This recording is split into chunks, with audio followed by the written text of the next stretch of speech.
তা আপনারা তো কষ্ট করতে কে কইছে আব্বা? আপনি 3 বেলা আঙ্গ বাড়িতে খাবেন, অসুবিধা কি? আরে কি গো জামাই, হ্যাঁ জামাই বাড়িতে কি করলি আর এইভাবে জন যায় না, আর কেন মান সম্মান আছে না? আর তাছাড়া বুঝছো যে খাওয়ান দাওয়ানটা তো বড় কথা না। ঘটনা হলো আমি বাড়িতে একা একা থাকি, এখন কোন সময় কোন দুর্ঘটনা ঘটে যায় আরে দেখবো কনে, আরে হাসপাতালে নিব কনে। হ্যাঁ মাঝে মাঝে মনে হয় যে আমি যদি এরকম একলা পরি মরি থাকি তাহলে কী হবো জামাই? ও মামা আব্বা আপনি এটা কি কইলেন? দরকার হলে আমি 24 ঘন্টা ইয়ানো থাকুম। কি কয়? আয় কিরম? তুই কি করবে এটা তোমার ব্যাপার। তবে আপাতত মেলা রাইত হইছে, বাড়ি গিয়ে ঘুমাও। আর শোনো, ঘুমানোর আগে মশাইটা টানাই লিও, মেলা মশা বাইছে। আর মাইয়ের কথা শুনো জামাই, তোমার তো মনে করো তোমার বাড়িতে মা আছে, খালা আছে, বেগুন আছে, এরা তোমার সংসারটারে আগলে রাখতে পারে, কিন্তু আর কোন আছে? আর তো কেউ নাই। আমি তো বলতে পারো এতিম। কি কথা কইলেন আব্বা এটা? মানে বাপ মা মরে গেলে হুঁচি সন্তান এতিম হয়, বউ মরলে কোনো সময় কেউ এতিম হয়, এটা আমরা তুমি প্রথম শুনলাম। দিনে দিনে যে আরো কত কিছু শুনবা, অপেক্ষা করো।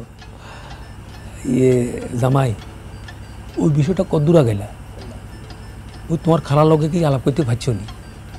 শুনো তোমার একটা কথা বলি, তুমি যত দ্রুত সম্ভব তোমার খালারে আর বাড়িতে পাঠাতে পারবা, তত তাড়াতাড়ি তুমি তোমার বউরে মানে আমার মাইয়ারে তোমার বাড়িতে পার্মানেন্টলি নিতে পারবা, বুঝছো নি?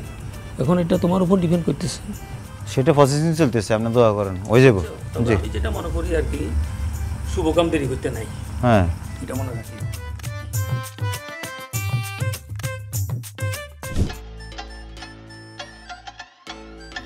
এও খালা, হ্যাঁ হাসি ভালো লাগে না, ডাইরেক্ট একটা প্রশ্ন করে উত্তর দিবেন নি?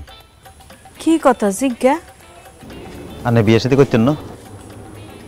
না রে, ইচ্ছা নাই। ইচ্ছা নাই নাকি সুযোগ এলে অপেক্ষা করতেছিলেন? মানে সুযোগ হলে করবেন নাকি? কি কছে কিন এত কথা জিজ্ঞাস করলে? আমার কাছে একটা ভালো পাত্র আছে, এলে জিগেই। না, এই বয়সে বিয়া করলে মানুষে কি করব? মানুষের খেতা উড়ি, মানুষ দিয়ে কিনবেন।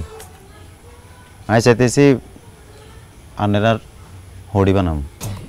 ও মা, তোর হরে বিয়া করে না? হাগলের মতো কথা কয়। আর ওর বিয়ে করে না মানে? আর ওর বিয়ে না করলে কার বিয়ে করছি? মাইয়া এলো কোথাও তার, আর তার বউ মরছে অনেক আগে। ও হাসানি, তোর হরের কথা যেহেতু কইছস, তাইলে আরেকবার ভাবি দেখুন যায়। তাহলে কিন্তু খালা কিন্তু আনের হড়ি বানাবো কিন্তু। আচ্ছা, তোর আম্মা কিয়া কইব? আর তোর হর রাজি হইব নি আরে বিয়া করতে? আম্মার বিষয়টা আপনি আরো ছাড়িয়ে দেন, আর হোররে ম্যানেজ করতেছি।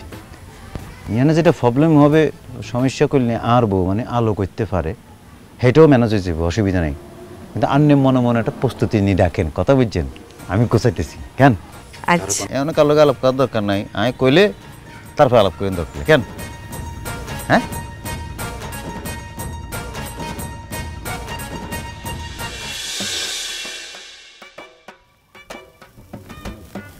কি রে, জুত করি বরিস কিল্লাই? কিলে যে বই রয়েছি পাইছা কি কমু, শর্মের কথা না কই হারি না। আর হোর পছন্দ করে আর খালারে, খবর লইলে আমার খালাও না কি আর হোরে পছন্দ করে। হ্যাঁ তারা একজন একজনের সম্পর্ক, বুঝিনি? এবার তো সমস্যা কোনাই? সমস্যা তো ইয়ানে পাইছে, প্রস্তাবটা দিব কে কারে?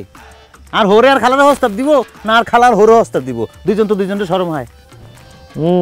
বুঝতে পারছি, হ্যাঁ দেখো বয়স হয়ে গেছে তো কেউ কারো কইতে নিতেছে। সমস্যা কি আর, আমরা দেখতেলুম, তুই চিন্তা করিস না, এই ব্যাপারটা দেখতেছি। আপনি দেখবেন? আপনি দেখতে হলে নগদে দেখা লাগবো কইলাম, আমি কিস্তি সিস্টেমে দেখলে হইতো না, মনে রাখেন। এরিও কিস্তিতে মাঝে মধ্যে ফল ভালো হয়, বুঝত নি? আসলে ব্যাপারটা হয়েছে কি, কিস্তিটা কেমনে আদায় করবি সেই কৌশলটা জানতে হয়। যদি কৌশলে কাম না করে? জোর করবি, জোর করে আদায় করবি। হন, তুই তোর বউরে বুঝাই করবি, তোর বউ যদি না বোঝে তাইলে অন্য সিস্টেম। আর তোর হোর যদি বিয়া করিলাই, তোর বউ কি করবো? এটি তো মানি লোন ছাড়া উপায় নাই। অন কি প্ল্যানিং, কি এটা কোন কি প্ল্যানিং? তোর বউর কাছে যামু, সব কিছু বুঝাই কমু। আজ তেমনি না লাগে না, আপাতত আই যাই, আই গিয়ে বুঝাই কই, তুই এনে বই থাক, বুঝছ? তুই কিস্তিতে সংসার